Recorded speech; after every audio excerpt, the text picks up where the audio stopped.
Billions were on the table, and somehow none of it was flowing to the WTA. The brands weren't just chasing Eala, they were quietly walking away from the entire tour to get to her. A 19-year-old from the Philippines had become more financially magnetic than a professional circuit built over 5 decades of tradition and trophies. And here's the twist. It wasn't because she was dominating Grand Slams, and it wasn't because she owned the rankings. It was something far more dangerous to the establishment. Raw, unfiltered cultural gravity. The kind you can't script, can't manufacture, can't contain. When the numbers finally began leaking out, the tennis world didn't just raise eyebrows. It froze. Because this wasn't a sponsorship story unfolding in real time. It was a tectonic power shift. A quiet corporate uprising wrapped in a tennis skirt and laced with a smile. And the WTA? They never saw it coming until it was already at the door.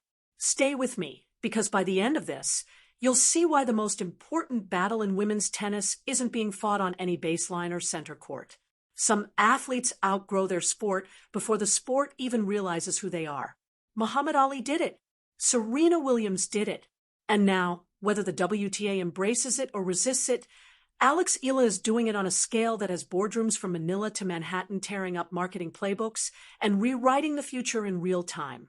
Born in the Philippines, forged in discipline, and sharpened inside the legendary halls of the Rafael Nadal Academy in Mallorca, Eala stepped into professional tennis carrying something no training manual could ever teach.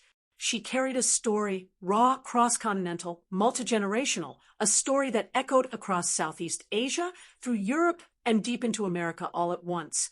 That fusion, the overlooked geography, the elite European proving ground, the disarming charisma created what marketing executives whisper about as a rare cultural convergence, and the corporations saw it long before the rankings ever did. By the time Eala began breaking through on the WTA stage, her social media presence had already eclipsed players ranked far above her. Her Instagram engagement wasn't just impressive for tennis, it rivaled athletes across every major sport worldwide. And here's where it turns. Brands weren't just counting followers, they were measuring emotional gravity, real communities, real loyalty, real connection. The numbers were so explosive that analysts checked them twice, then a third time. Global sportswear giants, luxury watchmakers, tech powerhouses, telecom empires rooted in Southeast Asia, they weren't casually interested. They were battling in silence behind boardroom doors. Conversations escalated from polite introductions to serious financial commitments almost overnight. But here's the quiet disruption. Those negotiations weren't flowing through WTA partnership channels. They were going straight to Eala's team. And that detail, it changes everything.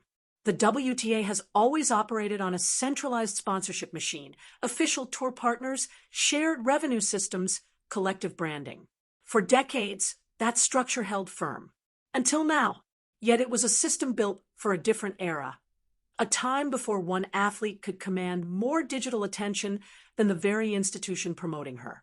Eala represented the variable the old blueprint never predicted, a player whose personal brand carried such gravitational pull it was quietly tugging sponsors straight out of the tour's orbit. Not through rebellion, not through controversy, simply by existing, by connecting with audiences on a wavelength the WTA's polished, institutional voice couldn't replicate. And inside tennis circles, the whispers grew louder. Agents for other players began hearing the same unsettling phrase from brand executives. Budgets are being reassessed. Tournament sponsors responded more cautiously to renewal pitches. The money wasn't vanishing from women's tennis. It was concentrating, shifting toward a single epicenter of cultural force. And that epicenter had a name. It had a backhand sharp enough to end rallies and conversations. And the most unsettling part? It was only the beginning. Ask yourself this. When was the last time a teenager forced billion-dollar corporations to reconsider their entire sport's marketing philosophy? Because by then, the moment had already arrived. Numbers have a way of slipping out of rooms they were meant to stay inside. And the figures circulating in private discussions around Eala's personal sponsorship portfolio weren't modest endorsements.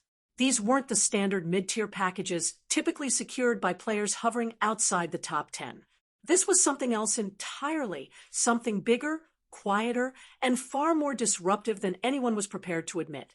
What circulated in those private term sheets, the early drafts, the quiet preliminary agreements, revealed financial commitments that placed a player still climbing the rankings into commercial territory, usually reserved for proven Grand Slam royalty. Insiders in sports business circles began hinting at individual offers so massive that, when projected across multi-year alliances, the total portfolio wasn't whispered in millions, but calculated in billions. A telecom giant with deep Southeast Asian market dominance was said to be leading the charge. Major sportswear corporations, recognizing the cultural imprint she commanded across a vast and rapidly expanding consumer base, entered serious negotiations. Tech powerhouses searching for authentic ambassador voices in emerging markets viewed her as irreplaceable. But the true twist wasn't just the scale, it was the architecture. These brands weren't asking how she could fit into existing WTA partnership lanes.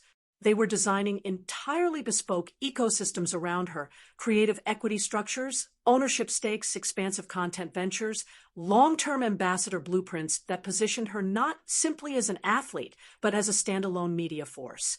One industry analyst put it bluntly: brands had concluded that the emotional loyalty she cultivated was more directly accessible by navigating around the tour, not through it. The WTA's official partnership machine, while powerful, couldn't replicate the fiercely devoted, culturally specific communities orbiting her personally. And that reality carried sharp financial consequences. When sponsorship capital shifts from centralized tour agreements to independent athlete deals beyond official structures, leverage erodes. Visibility fragments. Smaller tournaments feel the squeeze. The ecosystem tightens.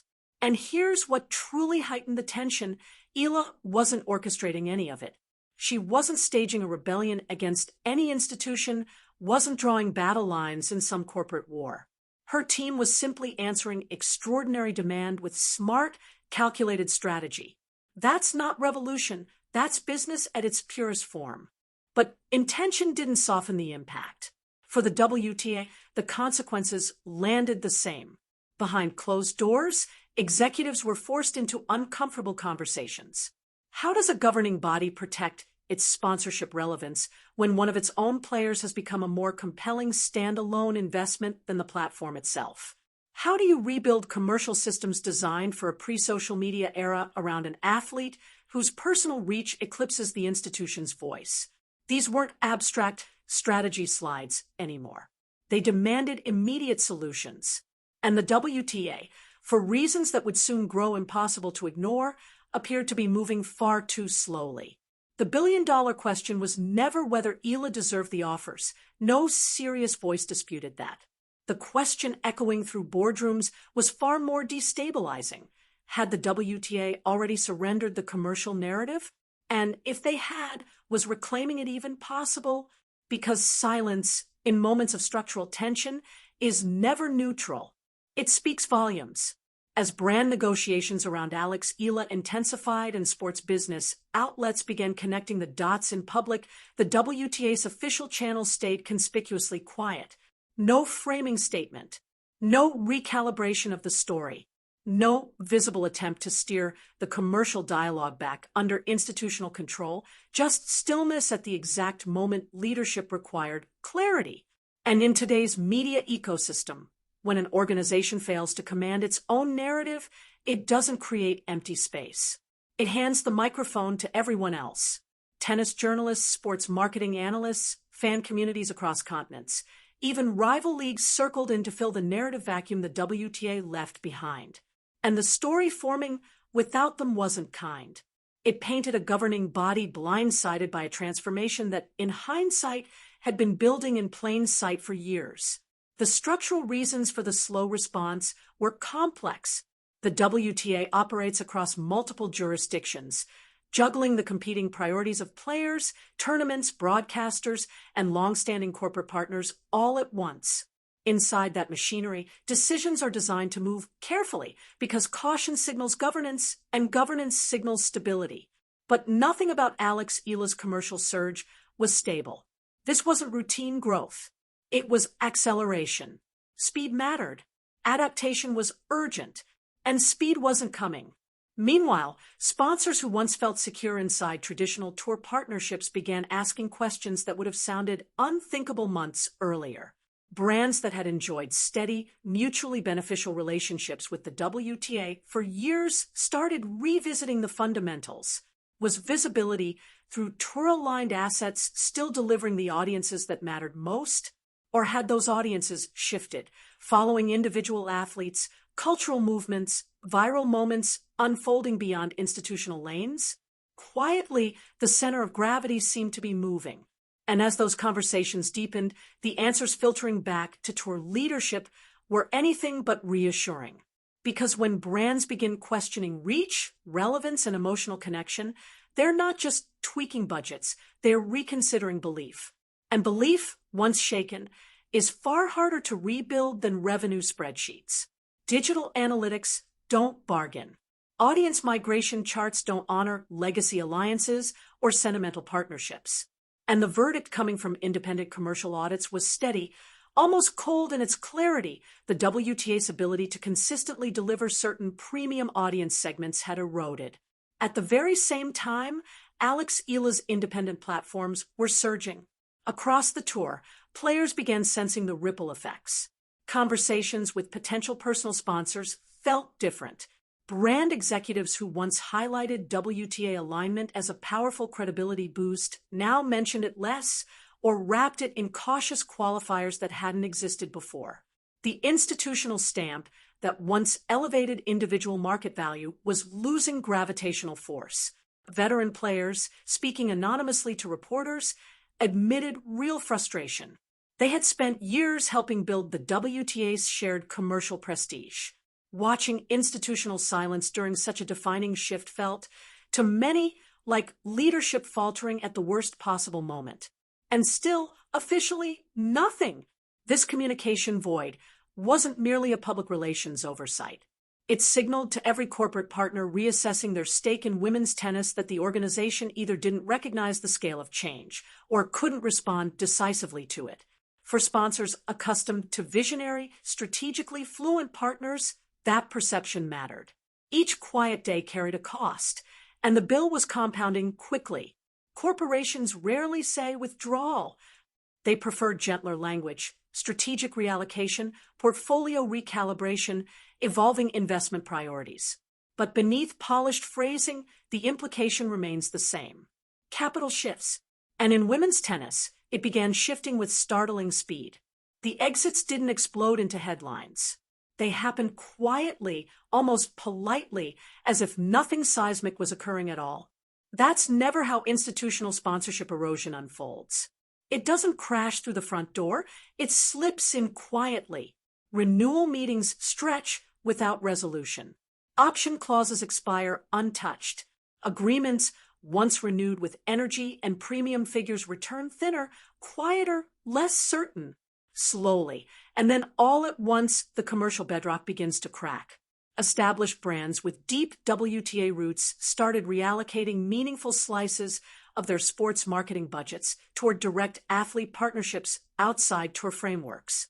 From a pure business lens, the math was brutally simple and rational. Engagement metrics around individual stars, Eala the most striking example, though far from the only one, were consistently outperforming traditional tourside placements. For brands optimizing every dollar against measurable audience reaction, the answer required no drama. Follow the attention. The tournament ecosystem felt the tremor immediately. Smaller WTA events, far more reliant on sponsorship revenue than broadcast deals, tightened their operating margins. Prize money negotiations grew tense. The fragile infrastructure supporting hundreds of professionals, the players who may never secure billion-dollar portfolios, but who form the competitive spine of elite tennis, began absorbing real strain. This layer of consequence rarely dominated headlines. Public focus fixated on Eala's breathtaking commercial rise. The quieter, more consequential storyline was what her financial gravity meant for those orbiting the system without sharing in its rewards. A mid-ranked competitor grinding through second-tier WTA events gains nothing from Eala's blockbuster negotiations. But she feels the impact if that capital shifts away from the shared structure sustaining her livelihood. And that's where the tension deepened, because success at the top was subtly redrawing survival at every level beneath it. Several influential voices across the tennis world finally began saying it out loud. The criticism wasn't aimed at Eala, almost no one blamed her. Most agreed this wasn't her design, nor her burden to solve. The frustration was aimed higher, at structural cracks inside the sport's commercial architecture, and at leadership many believed wasn't built for the speed of change. Sports economists drew uneasy comparisons to other leagues that had unraveled under similar pressure. When an individual athlete's market power begins to dwarf the institution itself, balance tilts. The superstar captures extraordinary value. The rest inherit instability. And the competitive middle, the lifeblood of any sport's longevity, starts living on thinner margins. For the WTA, managing that imbalance required immediate, imaginative reform. The tour needed frameworks bold enough to embrace exceptional individual stardom while protecting collective revenue streams that sustain everyone else. The real question was whether current leadership possessed that agility. The sponsor drift seemed to be delivering its own answer. And here's the twist. The corporate exits were never truly about Eala. They were a referendum on whether the WTA had evolved quickly enough to remain commercially indispensable in a transformed media era. At that moment, the verdict felt unmistakable. Judgment had quietly been passed. Attention shifted to one looming interview, and what followed caught nearly everyone off guard. Because sometimes in sport, an athlete speaks with such clarity, so direct, so disarmingly honest, that the words slice through institutional spin and land in public consciousness like a clean winner painted down the line. Eala delivered that moment, and when it landed, the internet didn't just react, it exploded. The interview spread across platforms with staggering speed, clipping through timelines and group chats like wildfire. In it, she addressed the business reality surrounding her career with a clarity that caught almost everyone off guard. There was no hostility, no manufactured outrage, no dramatic attack on institutions. Her tone was steady, reflective, almost strategic, and that calm precision made her message hit harder than anger ever could. She spoke about responsibility, about carrying something larger than personal trophies, about understanding that her visibility meant representation for Filipino fans, for young women across Southeast Asia, for communities who saw themselves reflected in her rise. She talked about exploring commercial opportunities in ways that honored that responsibility while also demanding recognition for her value on terms grounded in reality. And then she said the line that stopped the entire conversation. She acknowledged, without resentment, but with undeniable certainty, that the structures governing professional women's tennis weren't built with athletes like her in mind. Athletes whose market power emerges from cross-cultural resonance rather than ranking alone. Athletes whose audiences exist independently of institutional platforms.